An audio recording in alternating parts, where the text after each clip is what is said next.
let's take our places and let's get the show on the road. I'd like to thank everybody for coming out tonight. This is a great moment for us. We're thrilled to have you all here. We should all have access to an agenda for the evening. We're going to follow that as closely as possible.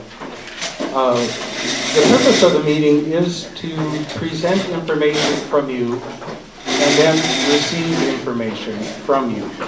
We would like to be able to leave this meeting tonight secure in the knowledge that we presented what we've done in a way that you understand, and then be able to spend the next few weeks perhaps looking at what you've given us after tonight. We want your ideas, we want your thoughts on what we've done. We want your support, obviously, and we'll talk more about that later. But to start out, I'm scheduled to do a quick introductory speech. My name is Alan Anderson. I'm the president of the Friends of the Band Shell Park Committee, and we're proud of what we've been able to come up with the help of some significant individuals and firms. We have what we feel is a good project to work with going forward. I've been thinking a lot over the last few days about tradition. And the traditions that we think of quite often would include, for instance, the city band, which started in 1897 and has carried through in an active and important way for our community since that time. Other traditions, some more recent traditions that have affected the park lately include the children's theater programs, the Arts on Superior concerts in the park on Friday nights in the summer, use of the park during Heritage Days.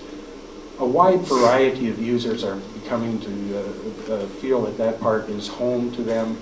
We hope that what you see tonight will reinforce the notion that, yes, this will be a facility that this community deserves and can use for many years into the future. The history of the park is kind of interesting too to me because it started with the action of a citizen. Thomas Owens had the resources at the time to purchase that land, to raise some, R-A-Z-E, raise some very dilapidated houses and buildings, and then gave that property to the city. Thus it bears his name. Paul Gauche, you'll hear more about him coming up. He had the foresight and the drive to design a building, work with the city, and get the structure built. And today that band shell bears his name. Tonight, we hope to carry that tradition of citizen advocacy on. We need to work with the community. We need broad-based community support. We need the support of the city council members, and the arts community at large. We will be asking for that tonight too. With that said, I'd like to talk about the council just a little bit in that the members of this council have been a real joy to work with. The meetings have ranged from joyful hilarity at moments to raised voices at other times. Nothing has come easy, but partly because we have so many varied interests and abilities on the council.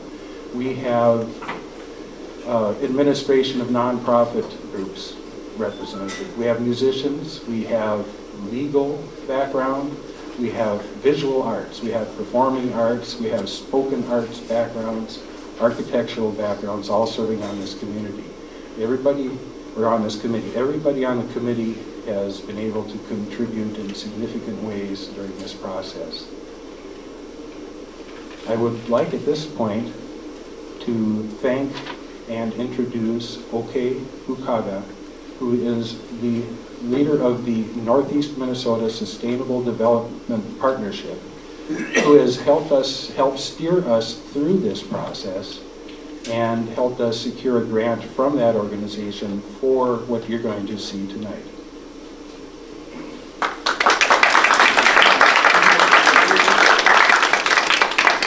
really except to say that the committee has done a wonderful job, and I'm hoping that the community as a whole will rally around and help them achieve the goal for the entire community. Thank you. This is a process that none of us are really familiar with, so we're feeling our way through it with good help and good advice, and we're very appreciative of that. At this time, I'd like to invite our mayor, Randy Boland, to step up. He says he has actually written a speech. It's holding paper anyway. It's quicker than yours. Well, thank you. Obviously, thanks everyone for coming out. Nice to see a nice turnout for this. I should point out we have 5 of the 7 members of the Two Harbors City Council with us tonight. So I think it shows the importance of making sure the City Council has an educated understanding of what the procedure has been up to this point. What I want to do is just thank the Friends of the Band Show for the amount of volunteer hours they have put into this project, and I think that no matter where you stand on the issue, if you're for what's being proposed or against, what needs to be recognized is the amount of hours that these individuals have put into this process does need to be recognized, because literally it's been years in the process to get to just this point. So the city is very, very appreciative of everyone's hard work on this subject, and just in general, the city, eventually this will come before the council, and the council ultimately will take some type of for or against stance or position on it. We have been presented with a tremendous amount of details up to this point, and I would say that myself, just giving what I know about the current state of our current structure with our band shell and what is being proposed, I would venture to be for some type of long-term improvement to the facility. So I would definitely look with a open arms, I guess, or an optimistic look that this endeavor can be accomplished. And it's once everyone goes through the details of what's being presented and you look at it, it is a remarkable concept. And I think long-term wise, if you look at the park itself, I think if this does come to fruition, obviously there's some questions that need to be taken into account for some of the homes that are adjacent to the park, and whether or not those should be into the play as well in the long-term vision. But I think just in general from the city standpoint right now, and like I pointed out, we have a majority of the council with us tonight, and for us what we want to do is listen to the community's input about what is being proposed and make sure that the council does have an educated understanding of everything once this process does come to our level. So I just want just again thank everyone from Friends of the Band Shell. They have done a tremendous amount of work for really for the city and for the community to bring this proposal forward. And whenever you have something like this where it changes the town in some aspect, it doesn't come without controversy in some regard. But I think if you take into account the long-term vision of what is trying to be accomplished, I think that ultimately I think everyone will be appreciative of all the hard work everyone has done. So again, just wanted to say thank you and look forward to an educational experience tonight. Thanks.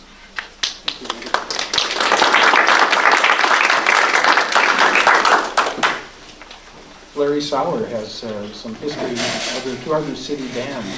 Now, primarily focus on this, or the part we're talking about a band shell. Well, that's not exactly true. We're talking about a restoration or revitalization, I like to think of it, of the entire park, that entire piece of property. I do remember a time when that park was, there was more glory involved in it. It was green and lush, there was statuary and so on. So keep that in mind throughout the rest of the night too. And you've seen some of the drawings of the grounds and how that can look too. So here's Larry Sauer. He's going to do a quick presentation on the history of the Two Harbors City Band. Thanks, Al. As Al indicated, I'm Larry Sauer, and I'm a current member of the Two Harbors City Band, and also a director on the Friends of the Band Shell Park. I played the tuba, and my very first music lesson was taught by Gauche. In 1964, as a 15-year-old, I started playing with the Two Harbors City Band. 2 years ago, I developed, with the help of my son Andy, who's recording the evening's meeting, and his wife Angel, a DVD to assist in promoting the renovation of Thomas Owen Park, where the city band continues to perform. I would like to have you view the DVD with the understanding of a couple changes. First of all, the band was established in 1897 and is now entering its 116th year. The DVD indicates 114 since it's 2 years old. The tuba player Paul Englund, who is featured in the DVD, is indicated to be 79 years old at the time we produced it. However, he's now 81. And last year was the first time that Paul did not march in the Heritage Stage Parade at 81 years old. Prior to that, he marched every time. All the background music to the DVD is performed by the city band. And lastly, I had hoped that Garrison Keeler would narrate the video, but after 2 trips to his office in St. Paul, it just didn't work out. I didn't get past the marketing director, so the video is narrated by myself, so we're ready to show it. Thank you. As mentioned in the DVD, the former railroad band donated its instruments and music to the city band when it disbanded in the 1930s. Last year, I conducted an inventory of the city band music. There were 1,376 music compositions in the library, and the earliest copyrighted date on one of the pieces is 1886. Through the funding of the Northeast Minnesota Sustainable Development Partnership, OK's help, we had the music appraised by the head music librarian at the University of Minnesota, Dr. Timothy Malone. He appraised the music to have an insurance value of $98,000. So that's a real good asset that we want to keep safe.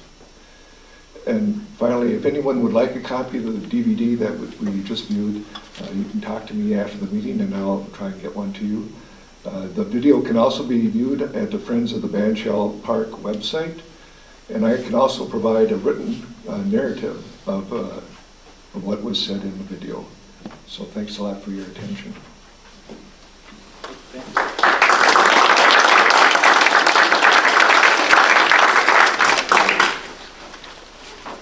At this time, I'd like to introduce Kane Tews of Gauche Architects, and he's going to walk us through the building.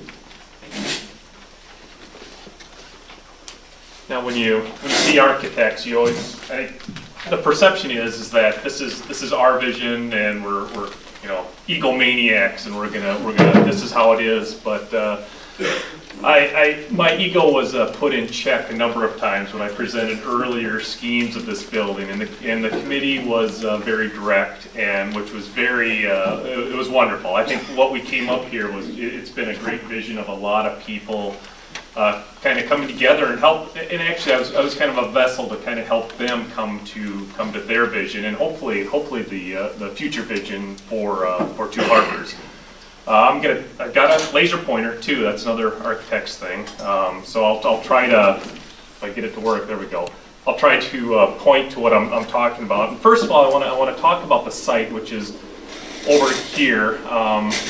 When we first went out to the site, we noticed that there was just a general slope to the whole area from the north end up here all the way down to the south, which was lending itself to almost having a natural amphitheater. One of the big events here is, of course, the city band and concerts in the park.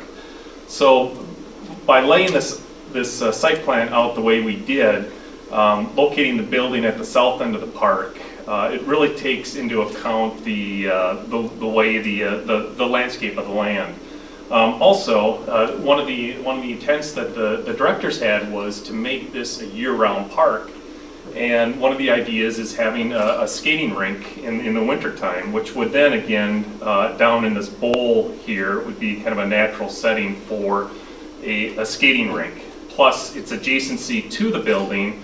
The building could have a possibility of public toilets and a warming house that could be used by the skating rink. Again, to try to keep have the building a year-round, give a year-round use to the building and to the park itself. So one of the other amenities to this park, playground, not adjacent to the building, but it's set back a little bit. Kids, even though we all love the music, we all love the band, some of my 9-year-old daughter probably wouldn't be too excited by it, but there's amenities for children as well, picnic shelters, and this is all in the development stages. Right now this is conceptual, some kind of grand ideas. Another just a discussion about the layout of this. The band, as they're playing, as they're up here, they'd be facing north. Right now, the current band shell, they're facing directly west and into the setting sun, and there were some issues of the band just trying to even focus on their music. So by orienting the band shell facing north, it takes away some of that glare, and the audience, as they're watching the band, they're facing directly south. There'll probably be some glare, but it's going to be more into the audience.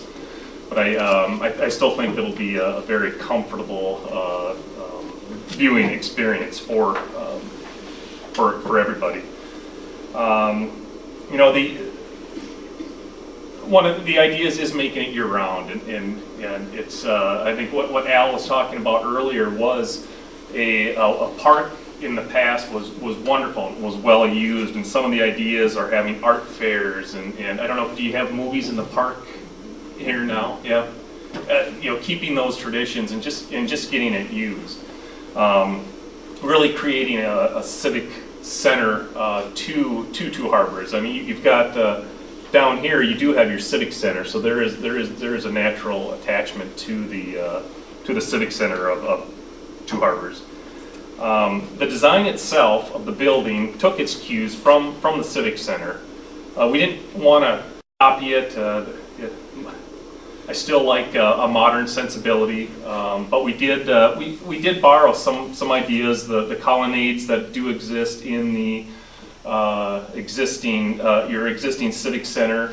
We're using a lot of the cornice and the trim around here, which is again a reflection of the civic center, but yet it tends to tie in the entire building.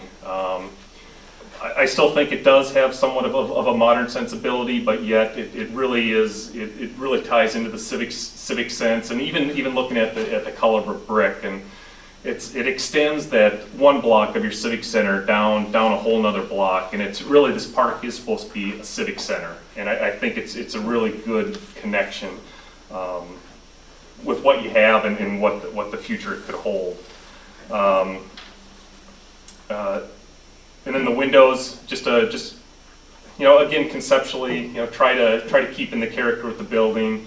You know, materials, you know, at this point we don't know. You know, it'd be nice to have brick, but the windows could range anywhere from aluminum windows to wood windows. But these are details that will work out as the design progresses.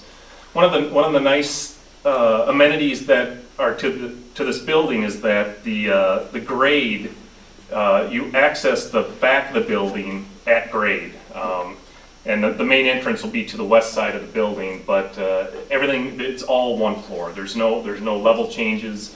To get down into the audience area, we'll have sidewalks that connect the audience area up with the building. So we're taking care of ADA accessibility issues. The interior of the building reflects just basically a very simple function.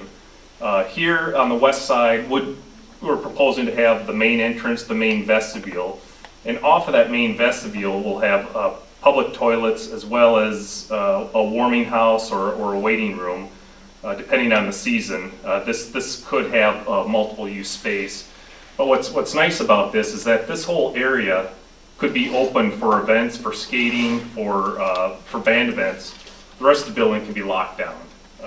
So it's really, this is the public area of the building, and this gets into more of a sub-public, private areas. And we're thinking about how do you secure this building, and yet how do you keep it open and available to the public.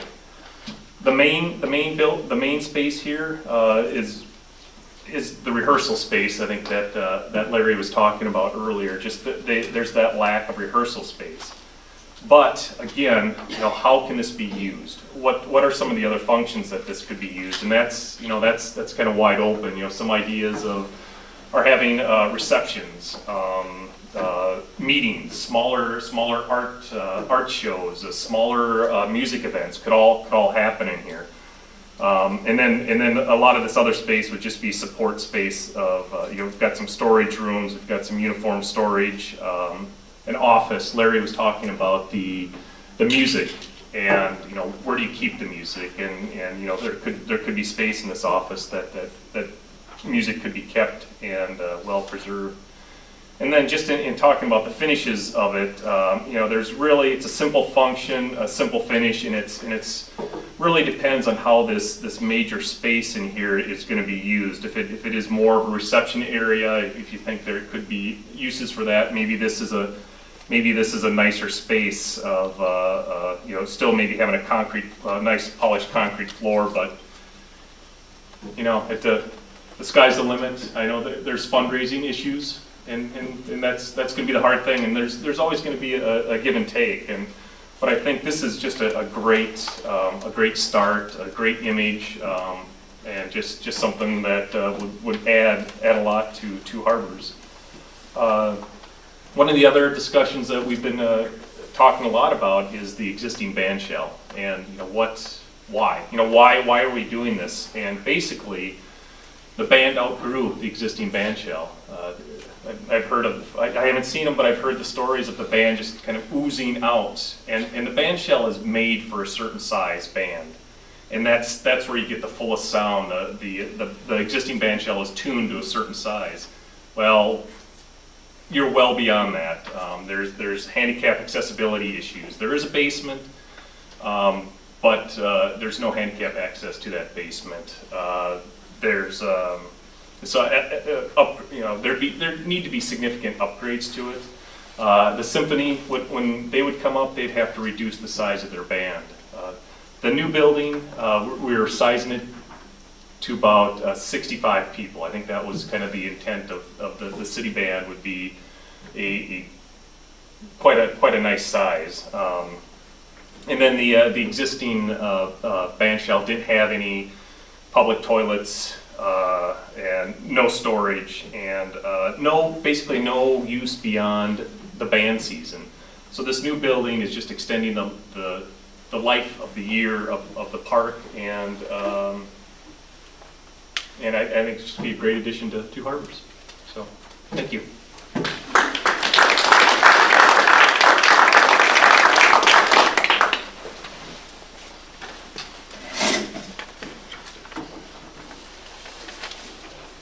We are well ahead of schedule here, but don't worry, I'm not going to talk and fill the space. But at this point, the word fundraising has come up, and there are some things that need to happen before our capital campaign can really get into high gear. And one, of course, was referenced to by Mayor Boland, and that is the issue that the City Council and the City of Two Harbors has to support this project. So that's one thing that has to happen before we can really get into the fundraising in a major way and expect the big donors to participate. That being said, however, we are a nonprofit 501c3 corporation. Donations are gladly accepted of all sizes, of all flavors. One of the things that large donors look at is the degree of community support. It's very important to a foundation to know that the money they are donating is going to support a project that the community is behind. That's what they want to see. One way of gauging that is not necessarily the volume of dollars that comes into a project like this, but the number of contributions. $5 contribution, a $10 contribution, all these amounts, we'll keep track of how many contributions come in, not necessarily just the size of them. So, and that's the type of information we need to start building. That's the type of support we need to start building. So In a moment, we'll get to the public comment and question part of this visit tonight. But until then, please keep it in mind that, yeah, we do need your support. We need we need you to talk to your neighbors, your friends and relatives, and pass the word out about what we're trying to do here. And we need to engage everybody that we possibly can in this project. I feel like I'm on TV and it's Labor Day, but that's the way it is.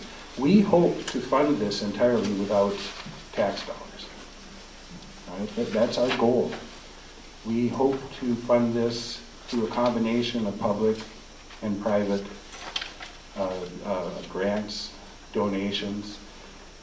I'm going to shovel snow if it takes that to donate some money to this project. There are a wide variety of ways that we can raise this money.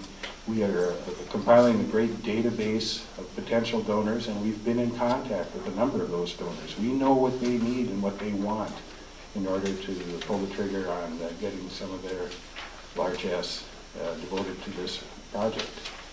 So, with that in mind, is it time to move on to the question and comments? And I would like to invite you to, if you feel comfortable, to stand in place and or come up and use the microphone, whatever you feel comfortable. I'm going to turn it over to Ken Sandvik at this point, who will be our moderator.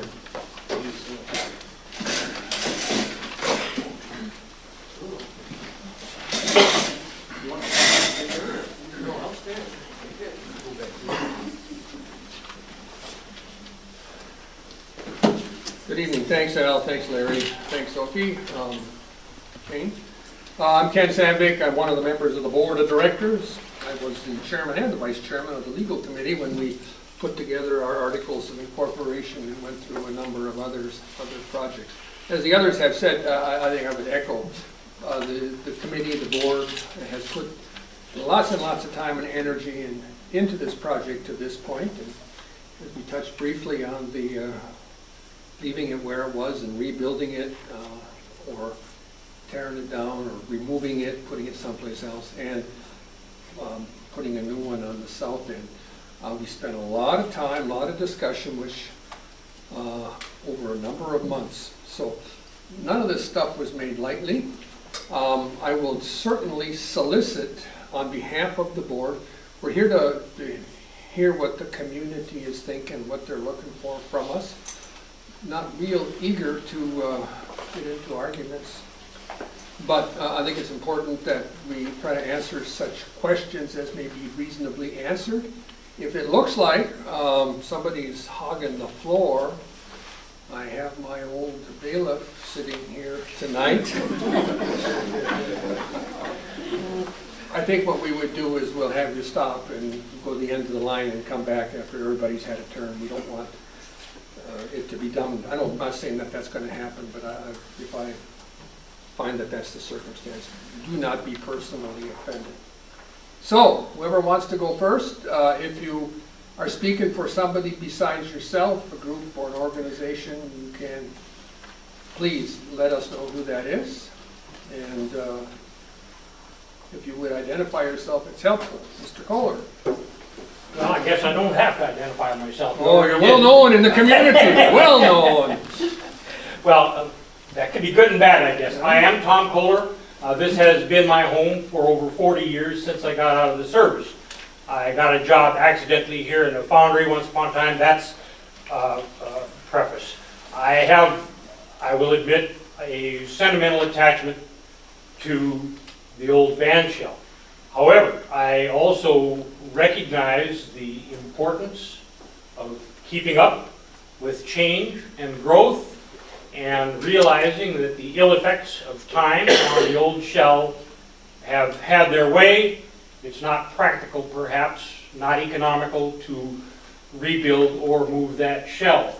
I would, however, hope that as you present this project to the community over the summer, that you will recognize that there is a very strong sentimental attachment to this shell, and it might almost be like the attitude in a eulogy towards an old friend who has either departed or is departing, and address the old shell in a similar manner, recognizing the sentiment in many parts of the community.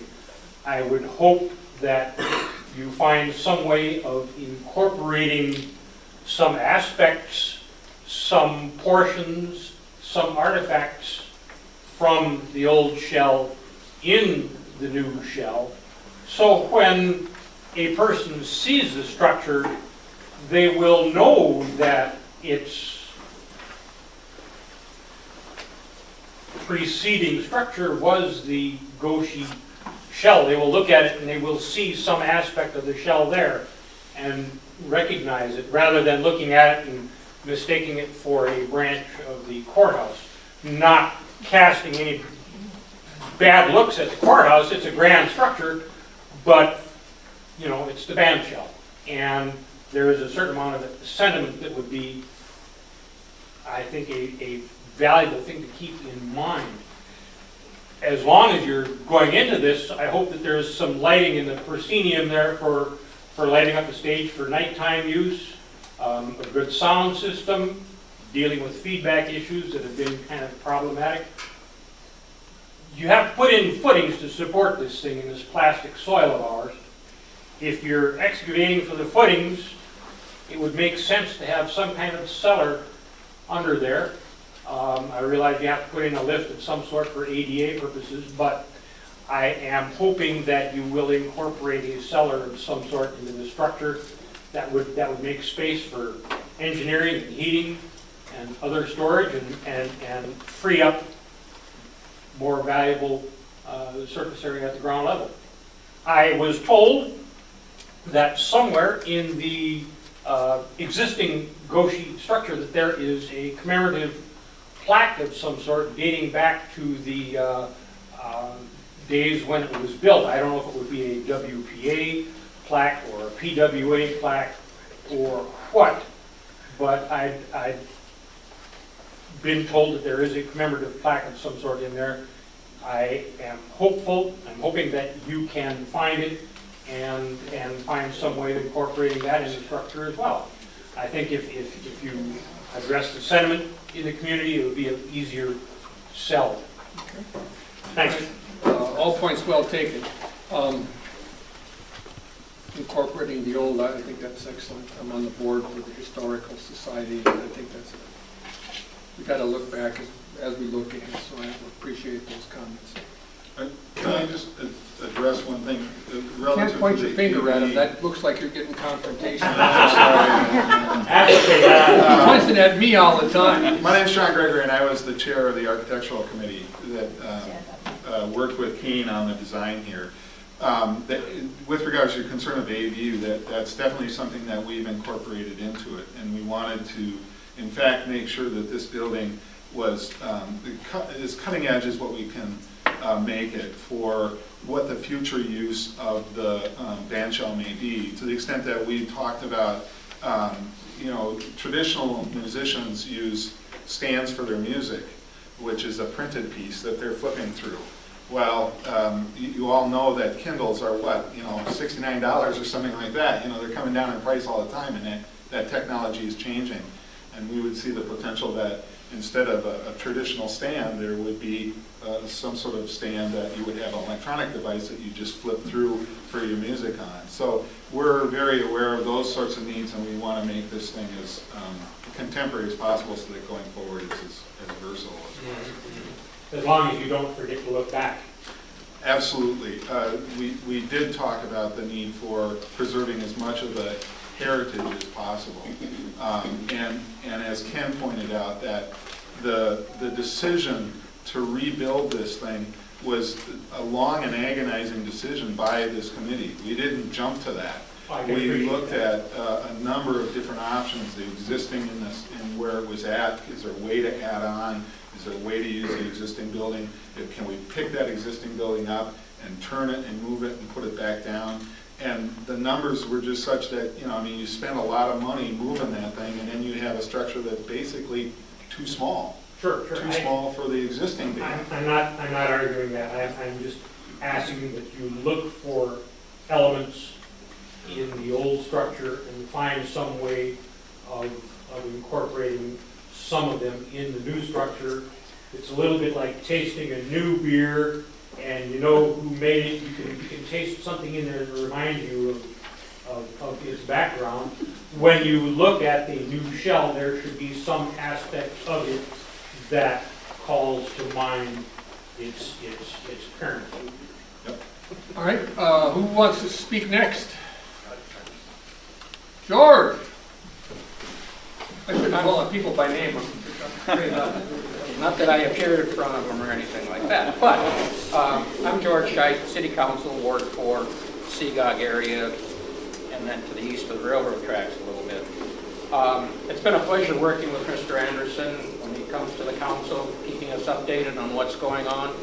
And I strongly believe, being a transplant to the city, that this band has contributed a lot over the years, just in,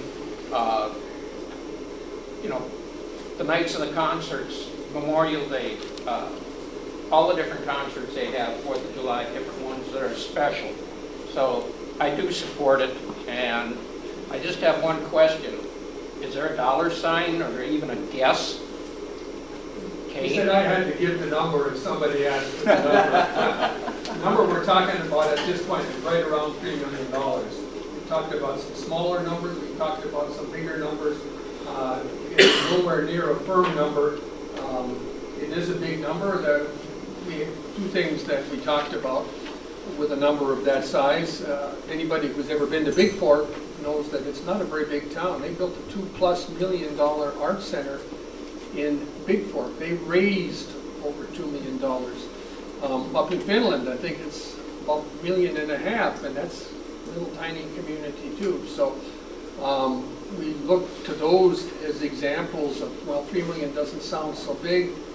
And then the big scary one is tomorrow, I think they're going to put the new Vikings ballpark number over $1 billion for the first time. And if we can't figure out a way to get a couple, $3 million for a community park, and I should give my bias against the $1 billion Vikings stadium, but we think in relative terms. But $3 million, and I was authorized by nobody else wanted to throw that number out, but that's kind of what we're starting from. It may be a little more, it may be somewhat less, and it'll depend on a lot of things. But once we got over the shock of the big number, I think we're comfortable that it is a doable number for these group of people who are incredibly competent and incredibly motivated.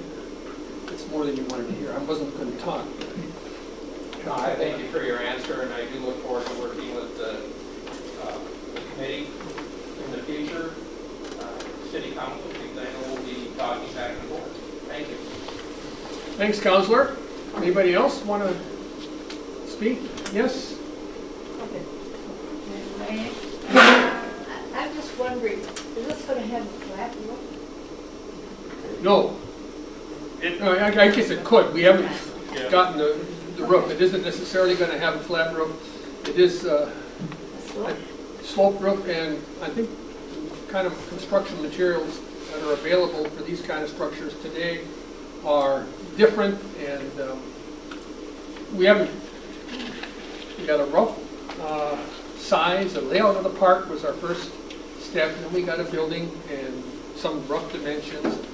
We go from there into how many stalls in each of the bathrooms and that kind of stuff. We're going from the big, getting it down to the small. Because in this climate, you've got the snow and the rain. Yep. Not good. All right. Appreciate that. Other ideas, other thoughts? I'm Arlie Wells. I'm just Arlie was my wondering. first secretary when I returned to the community in 1978. Thank you. He's the Anyway, one I who told was me, I wondering. still remember, Thank you you, had Ken. worked for Coors, and you said the can cost more than the beer, and the advertising cost more than the can and the beer combined. Right. Not that that has anything to do with it. Go ahead, Arlie, please. Anyway, the the art building down on South Avenue, along with the woodworking shop, is owned by the people that use that building.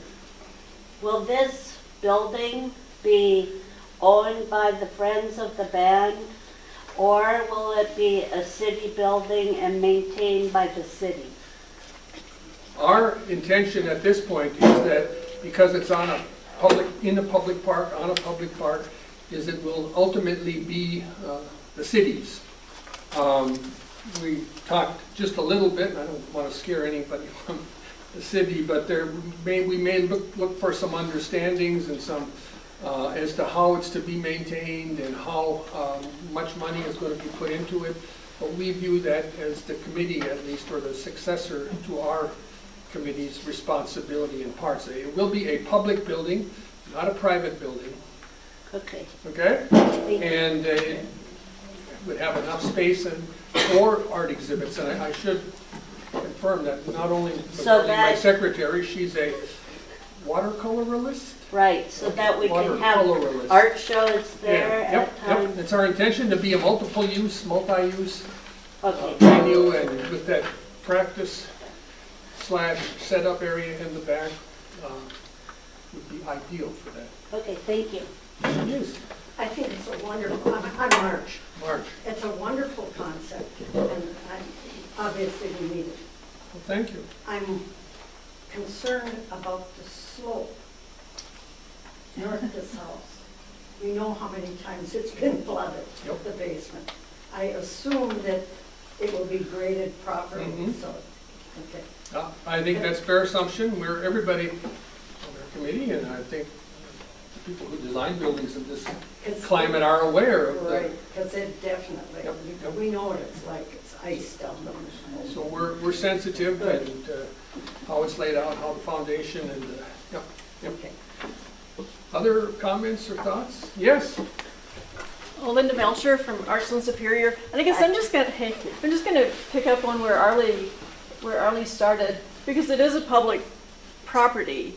And it looks like you have some space for public events, but you also have, it looks to me like you're having space for storage of instruments and artifacts and uniforms and office space for a nonprofit organization, Two Harbors City Band.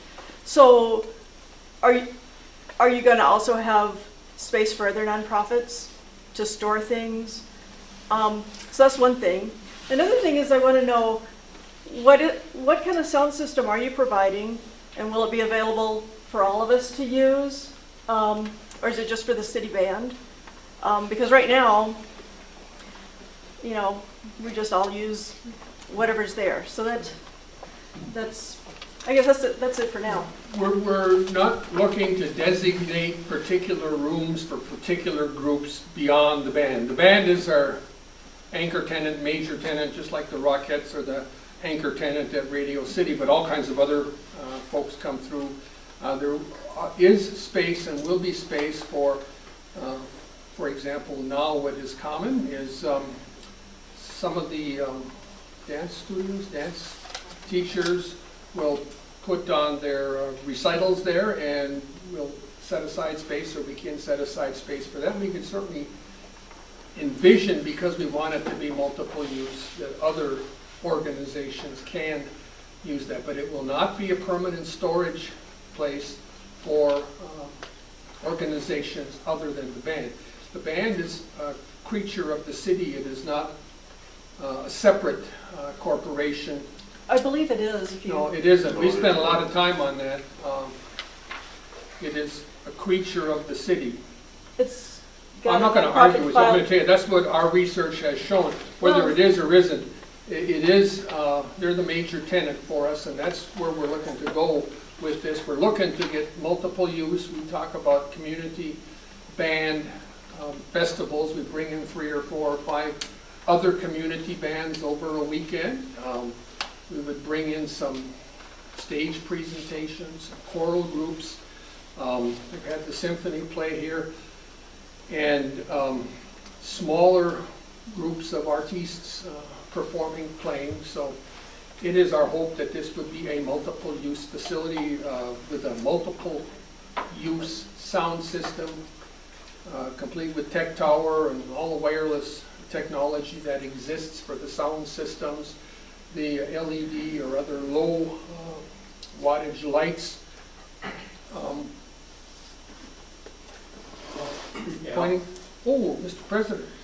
Well, to answer Linda's question about availability of the sound, whatever sound system is there, we would want to have available to any user group.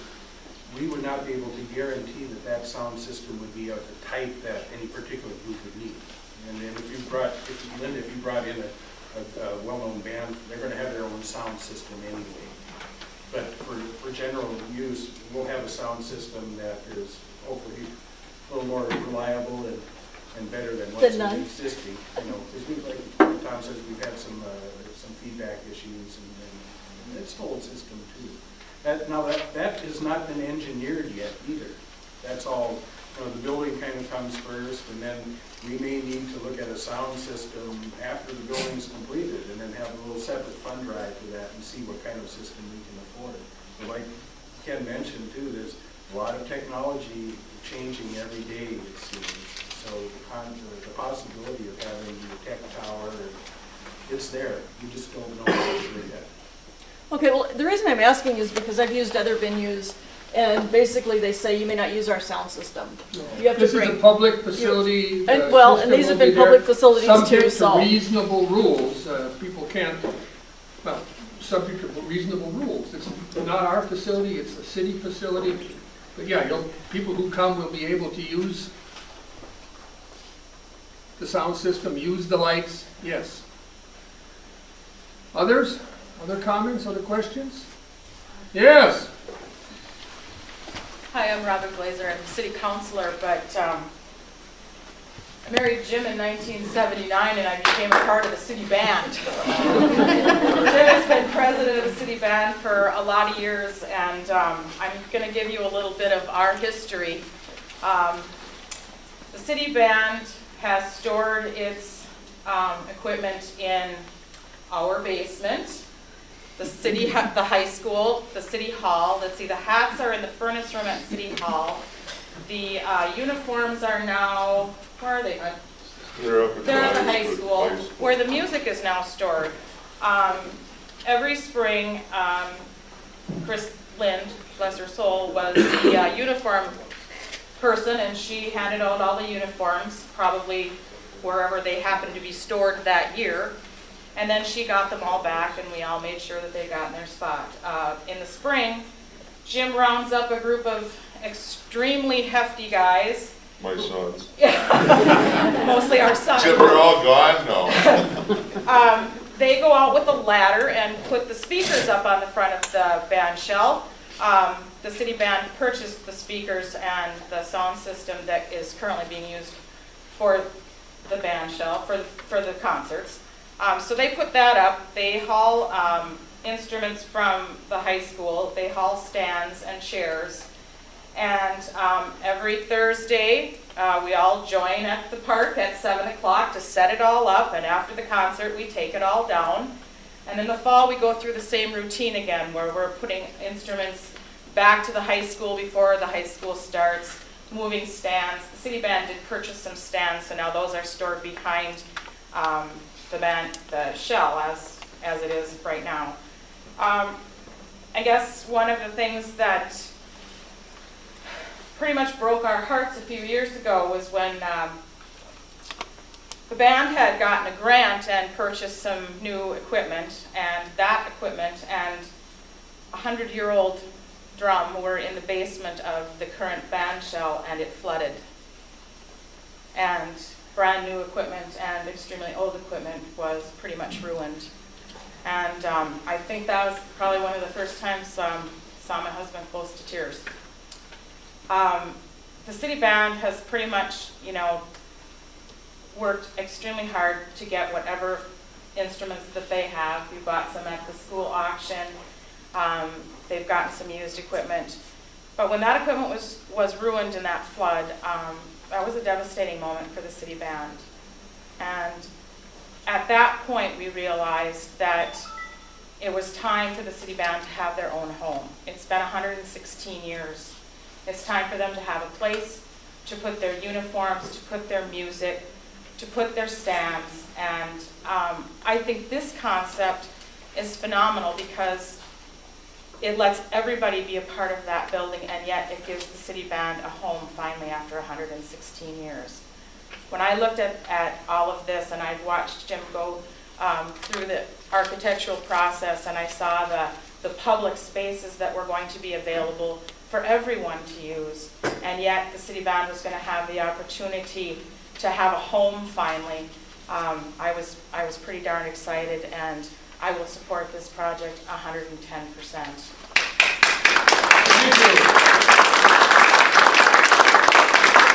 Band players are modest. This is Minnesota's oldest community band. They have had a season every year since 1897. Now there's two cities, Virginia and Worthington, on opposite ends of the state, that have had bands a little longer, but they've missed at least one season. I think Worthington has missed 2 or 3, but our band, your band, I talk like Meredith Wilson here now, is the oldest city band in terms of consecutive seasons. So there's something to preserve and protect and advance, and I thank you for your support, Counselor. And I'm sure Jim does too. To go home to someone with that kind of support. Yes, ma'am. I am a new resident, maybe 2 years. Ooh, all right. Okay. Well, that's fine. I shouldn't make those. No, go ahead. And we had a travel trailer down at Wagon Wheel. Okay. And we would come into the concerts. And the feeling of this community and what the band was doing and how long. And as soon as I heard about the project, I thought, they deserve this. They have been, stuck together, gone through all of this. And the band and what this community is why we decided to sell our home and move here. Wow.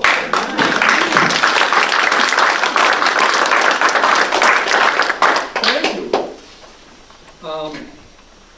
Who else wants to speak? Yes?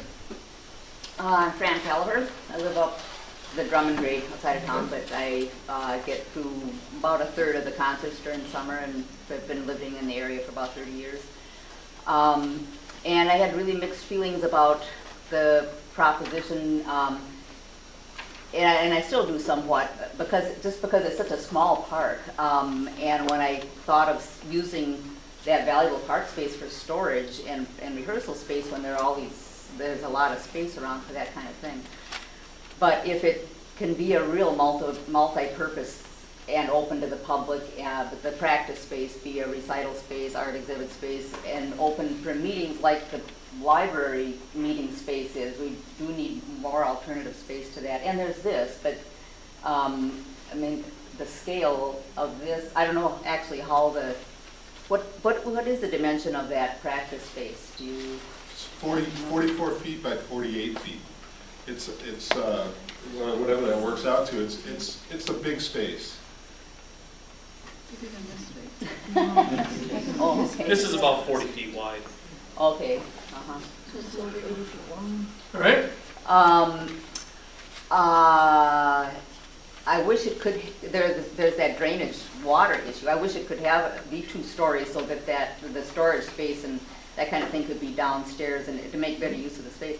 I wondered if there's been any attempt to, or if it could be included in your fundraising to try to buy that house to square off the lot. And we haven't even dared talk about that. That's the second mention of the house next door tonight. So that has come up. all I know is that it is rental space, but on the other hand, a lot has been put into it to make it the valuable rental space. So. I refer back to the very beginning when Al said that Thomas Owen created that park by buying up the houses that sat there. Yeah. It was called White House Row. There were a bunch of white houses that sat there, and Thomas Owen bought them all up because he didn't like the look of them. So he bought them up and tore them down and created the park. Something to look into. Yep, we, It would feel like more elbow room. And I think it would be really interesting if somebody could stake out the footprint of that building as you have it now anyway, in this summer to get an idea of how much space it's going to take up. I think that's an excellent idea. We'll talk about getting it staked out during the concerts or for the concerts so people can more easily visualize it. And then it's another thing to keep in mind, and this is kind of blowing our little announcement early, but I'm involved with a group that is proposing a low power FM radio station for Two Harbors that would basically be a Two Harbors station. It would have a very small coverage area, but it would be focused on Two Harbors, and we would hope to have a relationship with the band, and that would be part of our broadcast programming, hopefully. And just we haven't become a 501c3 yet. We won't be able to apply for this license for this station until October, and nothing will be on the air for at least a year. The city council, I think you've gotten some wind of this, and the county board has, but you'll both be getting presentations later on this month to fill you in on the details. Right now we're kind of focused on the antenna site, but lots of different studio sites have been kicked around potential, and we only would need about a 10 by 10 or 12 by 12 space for broadcast studio, and the hope is that there also would be one at the high school, and anyway, just a possibility, something to think about. Conceivably could be incorporated in that, but we're not proposing that now. It's just one of many ideas out there. Great, appreciate that. John, you are a radio guy, sounds like. Really? Yeah, well, sort of. I'm John Banthke, and I'm on the board. And this is one of the topics that we've had on our minds from the very beginning. When we talk about multiple use, try not to restrict our thinking to just what we think of at the time, but keep an open mind. And when the radio topic came up, not all that long ago, maybe a year, I don't know how long you've really been vocal about it or in the news, but when that came up, we immediately thought, oh, wouldn't it be fun to broadcast presentations from the band shell, from the new band shell with the right equipment and everything. So we've certainly had that in mind, and it's nice of you to bring that up, because I've noticed Bill on your committee, Bill Gardner, he came to one of our meetings and we gave him a lot of information and so on, and it certainly furthers that thinking very nicely. It's good of you to bring that up here tonight. Others that want to speak? Yes. Okay, Linda again. So I have a couple other things. I'm just wondering, because nothing has really been said about the existing band shell, the historic band shell. What are your plans for that? And secondly, I mean, I think it's great that the mayor and the city councilors are in favor of this, but I also think that you might want to consider having a public referendum, because there are not that many people here tonight. And even though you're talking about raising the money for this, you've also alluded to the fact that there is upkeep and that you're going to ask the city to do that, which then becomes our tax dollars that take care of that. So I'm just asking that you consider, having a referendum vote for or against whatever you decide. Okay. My personal feeling is referendums kind of duck the issue. I think the governing body ought to make the decision. If they think it's a good idea, they can say yes. But it is a public park. It is a public park.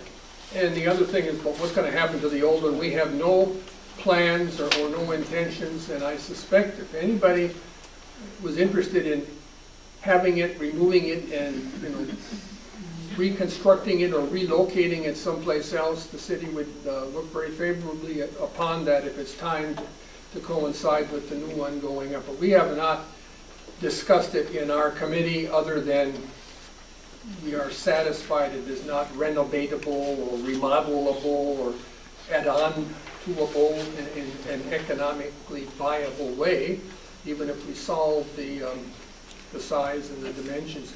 If you can visualize it in particular, I think the last 2 or 3 musicians on each row sit outside of the shell, so whatever acoustic value you get from being in the shell is gone, because for those that are out, sitting on the porch or the deck or whatever you call it. Lining and actually, when I look at that, I see the old, I don't see the city hall, or the county building, I see sort of image of the old one, so I think that's already there, but assuming you can't tell from that, but yeah, if it had that kind of arched roof. Yes? I'm Tammy from the Lake County News Chronicle. I'm wondering if you have any of the funds committed from any source for this project at all? I would respond this way. Short answer is no, but it would be difficult to go to say, give us 100,000 or give us 500,000. Let's see what it looks like, and let's see what the people say, and let's see what the governing body says. And we're in the process. We've got some drawings. We've got some rough numbers. We have some preliminary support from the governing body, and I'm sensing we got some support here from these folks here tonight.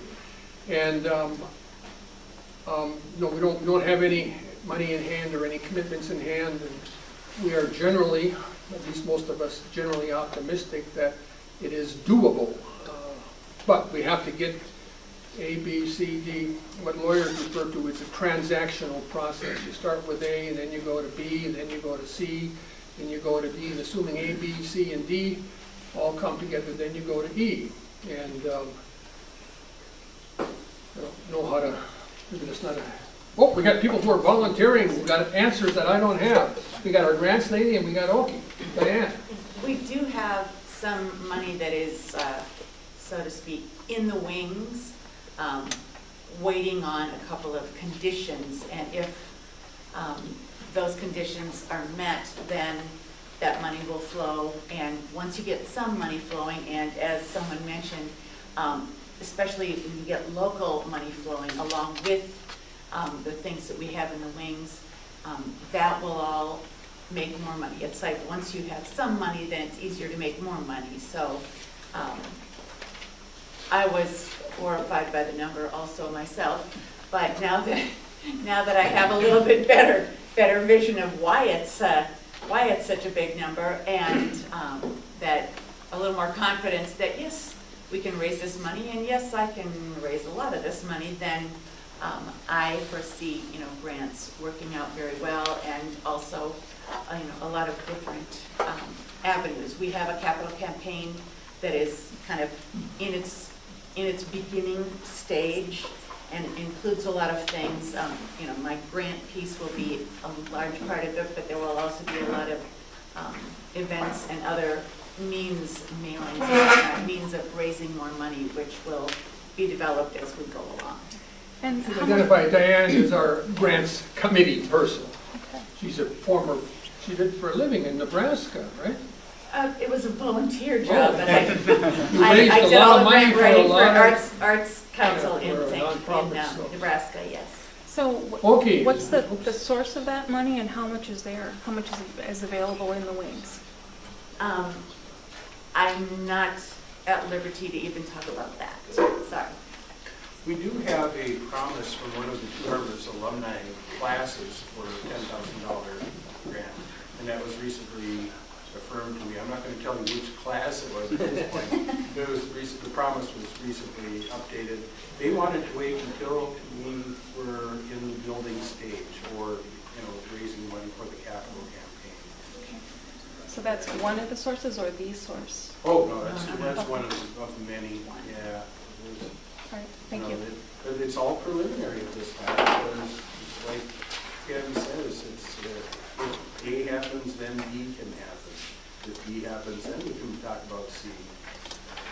I have a list of about 60 different foundations. Obviously, I won't apply to all of them. That would take the rest of my life. But these are all places, and a lot of them are really good sources for money for this particular project. And some of them are a little bit more, well, they might, but we will get to those people also that might. So I've been researching this for quite some time, so we do have a lot of information. I've called a lot of these places, you know, and talked to the people to find out what it is they exactly need and, you know, what would be the best way to approach the writing of the grant to get the most possible, you know, chance of getting a grant. So there are a lot of steps being taken in the direction. It's just not, you know, we're not ready to step off yet.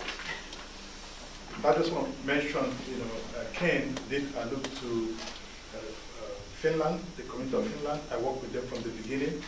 You know, the initial money we provided was like 5,000, and it's amazing how they were able to raise the 1.5 million to build such a small, you know, town to build their facility. And they did exactly what Ken said, which is if A happens and B and C. So the process that you're walking through right now is the same process that they did. Yes. So you go ahead and ask them whatever you want. Okay. We're not afraid to say we're not going to answer it. I see that. They've also, up in Finland, the community has agreed to increase their taxes to help pay off the debt.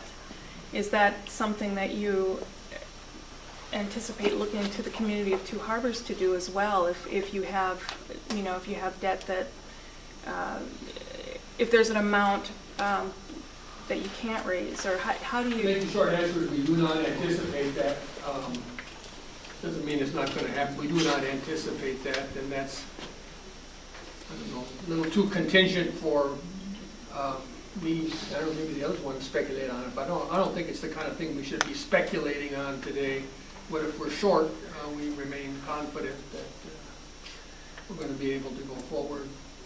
The big check on us at this point is that the City Council has to give their okay at a whole bunch of different stages throughout the process. And one of the things they were interested in, and I think by their presence here remain interested in, is what do the people in the community have to say about it? And are they supportive, interested? And I'm going to ask for a show of hands. Maybe I didn't ask the other board members if that would be appropriate, but I'm curious when we get near the end before people start peeling off. If nobody in the audience has more questions, yes, an engineer is going to speak up. Scott. Say that's like it's a bad thing. Scott Gauche. I've lived in Two Harbors about 15 years. He was our first president of our board at the beginning. Very limited presidency, but I guess I'd like to offer just a bit of perspective. I grew up in a small town in Upper Michigan, Negaunee. Had the great fortune to play in a city band in Negaunee that had been around for, I don't know if they went up to 116 years, but they were in the triple digits anyway. And amazing at the similarities. It was a similar sized town. The band was a similar size. It was a similar cross section of high school students and professionals and retired people. I had the great opportunity to play with my grandfather there for probably a dozen years, and it's, you know, the kind of memories that you build and last a long time. And Negaunee went through a very similar process and has a new performing facility that they built about 10 years ago. So I'd like to offer that it's very possible. I've seen it happen, and I think the experience of the town of Negaunee going through that. To see development in your community is almost kind of a binding process, and it's neat to see your city, your community growing in that kind of a way. So I think I'm really excited to see what the group here continues to put forward. Personally, selfishly, I'm looking forward to playing in the shell with my kids someday, maybe my grandkids if I get that lucky. But again, I think as you look at this and look at again, to build on the huge base, when you sit at the July 4th concert and there's 1,000 people sitting in the park there to listen to the band, and to build on that already strong sort of presence of community in Two Harbors and forward that. I've seen it done, and it's a great experience. I'd love to see it happen here too. Thank you, Scott. I didn't mean to suggest that you were kicked off the board. Scott's job changed, his work obligations changed, and he just couldn't make our meetings. But As I hear him again echo, he remains a staunch supporter of the concept and the principle. And what instrument do you play? Trumpet. I knew that. All right. Well, I'm going to let anybody on the board, I got to talk a lot, some got to talk some. Anybody on the board want to jump in and say anything? Yeah, I just want to let folks know that this committee, while it may change in personnel and makeup, it is here for the long haul. We're not here to build that building. We're here to build that building and then carry on with other funding sources to help support that building. That the Friends of the Bandshell Park would become a group that would be looking for grants for programmatic aspects of the arts to be brought in and to help increase the utilization of the building that's already there. So we don't view this as a short-term thing, that we're here for 4, 5, 6 years and then we go away. We're here, this group is building, that's why we wanted to set up a foundation, a corporation, a nonprofit corporation, that we're here for the long haul and the continued support of it. Anybody else on the board want to talk? You don't have to. We had a chance to see something from the board. Sue? Sue is our finance committee. Sue is the finance. No, I just signed the checks. You're the finance committee, just like I'm the legal committee. Is Diane is the grants committee. Is it too presumptuous to reveal the proposed name of this new facility? Not from my perspective. I'm not the chair. If he's giving you a evil eye, You did refer to it earlier, but. Instead of calling, we are proposing to name this facility the Paul Gauche Performing Arts Center. It is not going to be the Paul Gauche Band Shell. It will be the Performing Arts Center, which to me is all-inclusive. Any kind of performing arts will be welcome and accepted in this facility. Thanks. So that's point well taken. We did talk about that at several meetings. And you're right. You should make it clear. Another John. John Anderson. I'm on the architectural committee. And one thing we really looked for was looking at the existing band shell and paying homage to that, so it was replaced with a band shell. We had some other ideas that were more handicap accessible and cheaper to build, so we really tried to stay true to what was existing. Okay. Tom? I just had an opinion about the maintenance issue that was raised earlier. The city right now maintains the existing band shell, and with its age and its condition, those efforts are considerable. I am confident that a new building designed with a low maintenance concept behind the selection of materials, that there will not be an increase in whatever the city now budgets for band shell maintenance. It could possibly even be decreased, at least for the time being, until the laws of entropy catch up to it. But that would be sometime in the future, So maintenance is not an issue. The city's already spending money on maintenance, so it's just trading one shell for another, that's all. All right, that's a point reasonably taken. Yes? Well, I'll just take up on that. That's probably true. It probably will be less expensive for the maintenance, but then you're also talking about using it for seasons, so then we have heat and those issues too that we're paying for. I mean, so there are just a lot of things to think about, and where is that operating money coming from? Jerry? So Jerry Norberg, I'm the city council president. Oh, I'm sorry, Councilor Norberg, yes. And one thing that we're not talking about here is our vision, the city council's vision, is to make Two Harbors a destination. This project, multi-use, year-round, makes it another destination. I know I speak for a couple of these guys, but we're 100% behind this project.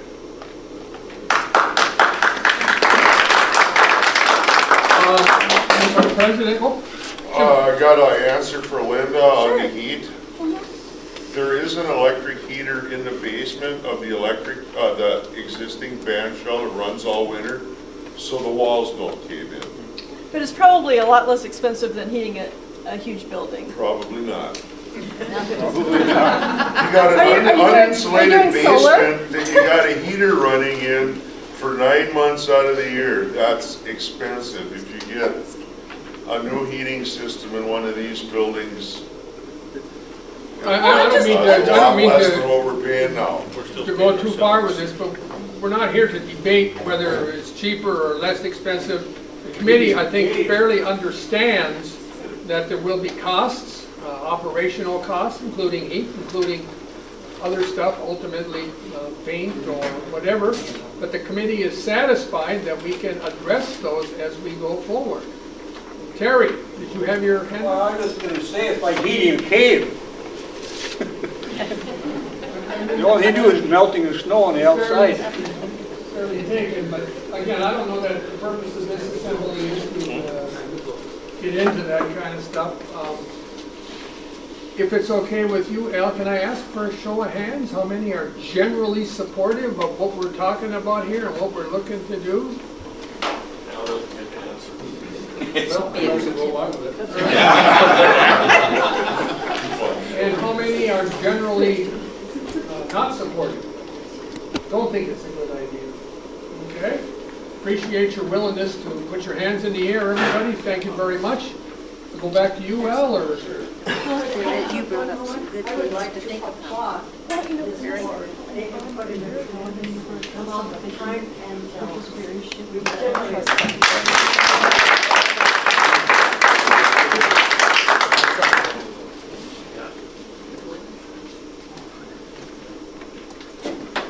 My mother played in the city band, and I played in the city band. My daughter has played in the city band.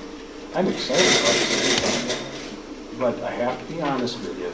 Over the last year or two, when we really started talking about the multi-use concept here, I'm more excited about that. I know the city band, we'll find a way to keep going, but I see the future in this town where this facility may spawn more facilities. It may spawn more use.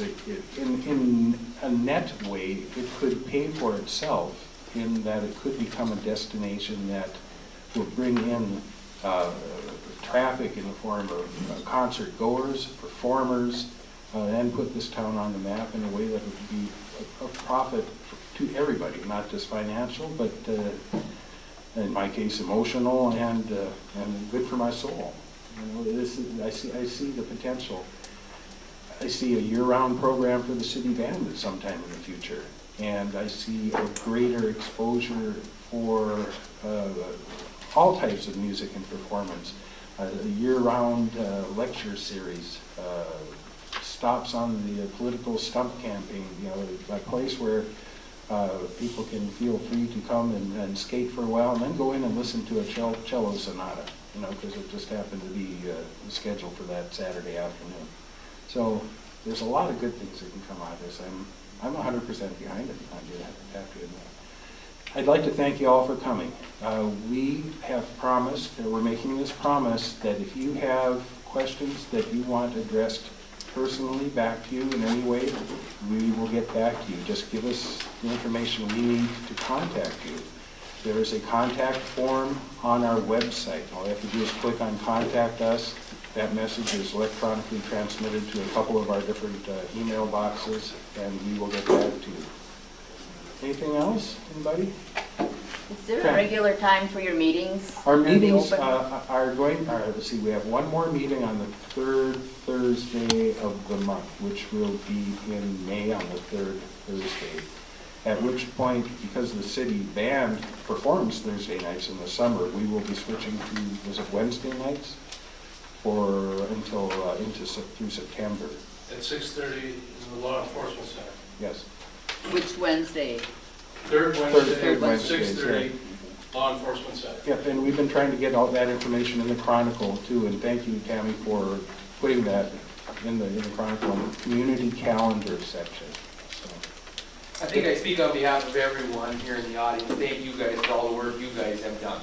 just period. You guys have done a tremendous amount of work to bring this, and everyone's very appreciative. Yeah, I think we're probably going to